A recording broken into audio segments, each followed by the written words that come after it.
We doing, everyone? Welcome back to another video on the channel. It's gonna be a spiritual one. All right, great story for you guys. And as a Christian, there's no better feeling than this. What I'm about to tell you. Okay, nothing compares to the feeling of seeing a friend start their journey with God, and that being because of you. Okay, let's get into the story here.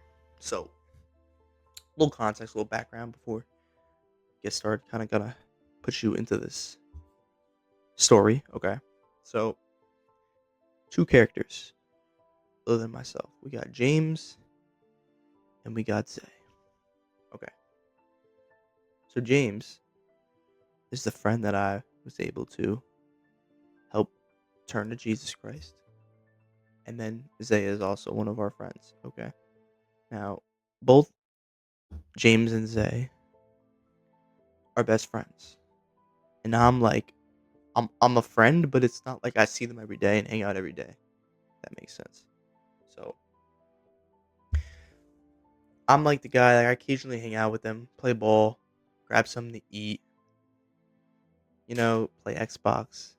But most of their time is spent together, smoking, drinking, hanging out with their girlfriends, playing Xbox, and doing homework. Right? That's what they do on their free time. So we're walking back to my dorm, and because we all live in the same dorm on the same floor, so we're walking back together after some basketball runs. Okay. At first, we're just talking about how we played, like things you would say after hooping with your boys. So that's all it was. Okay. But the conversation slowly shifted when Zay asked me a question. He's like, "So, what do you do on your free time, Zach? Because we don't really see you around, and we don't always hang out, right?" And I told him, just honest truth. Telling him, I'm either at the gym, doing schoolwork, studying, working on the business, or going to church. This literally all I do. Okay. Now he asked me, why don't you ever invite us out to like do some stuff or do the things you do, the things you have fun doing? And I'm like, yeah, that's a great question. I never really thought of that. I just didn't think you guys would be interested, right?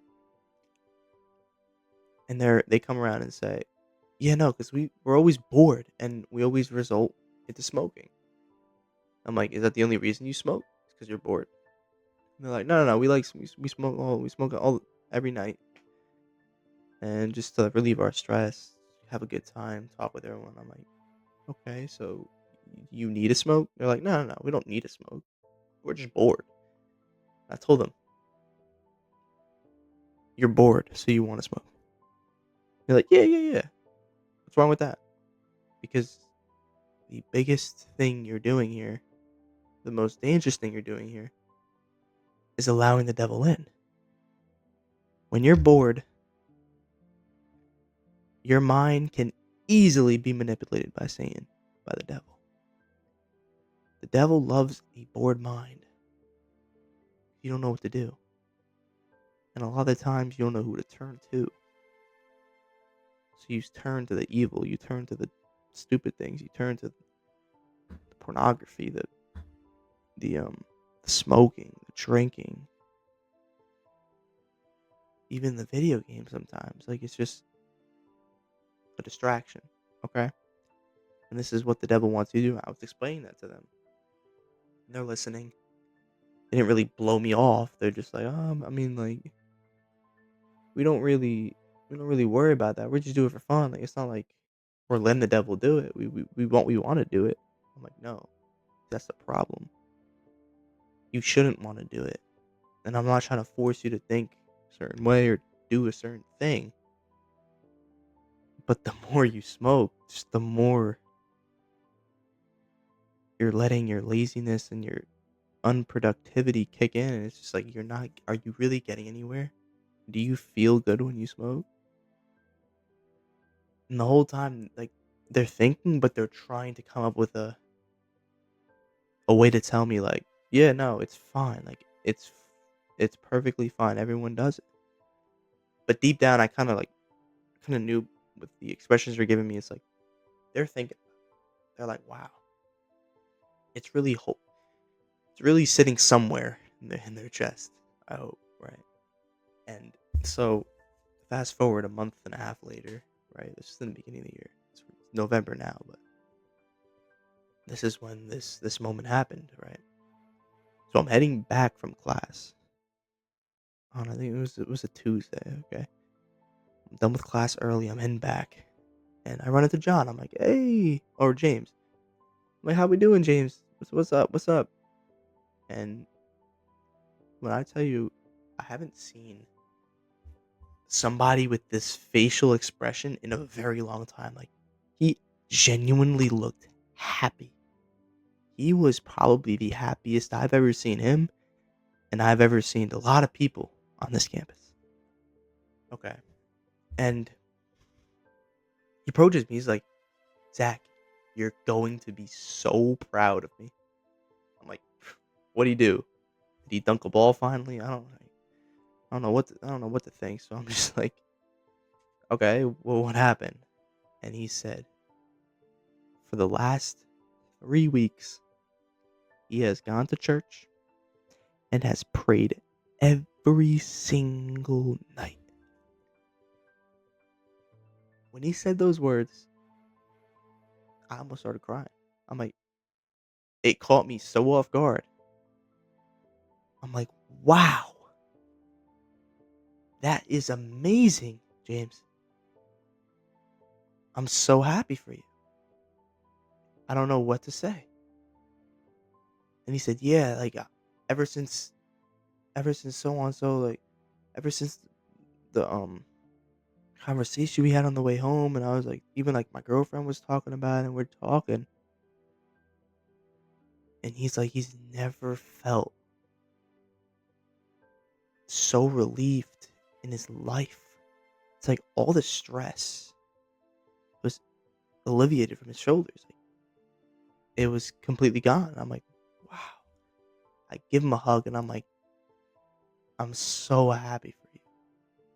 'Cause I don't even really know what to say, like, that this is one of the first times, like, someone's said that something I've said, like, really changed their outlook on and their spirituality in general. It's like, wow. And I told him, let's go to church this Sunday, upcoming Sunday." And he's like, "Yeah, I'd be so down." So that's what we're gonna do on Sunday. But the moment really reminded me of why I try to share my faith with as many people as I run across, right? And you should do the same too. As a Christian, that's our greatest gift is to share the gospel, share Jesus Christ. He is our only savior, right? It is only through him that we can go to heaven. And it's sad because nowadays it's frowned upon talking about God and Jesus and all this. It's like we're like a religious nutcase. It's just sad truth. And in this godless country we're in right now, knowing that something as simple as a conversation could plant a seed big enough for Jesus to enter into someone's life and help them seek peace and find peace in something that's actually going to move them forward in life and not push them back like smoking. It's the greatest feeling in the world. It really is. As Christians, we're here to lift others up and to encourage others and to teach others the best that we can because Jesus wants us to share his light. He really does. So, with that said, I encourage you all, don't underestimate the impact of your faith. No matter how faithful, no matter how spiritual, no matter how close you feel to God, your words or even just the simplest conversation could go a very long way, and it could be enough to reach someone's heart and for God to reach their heart too.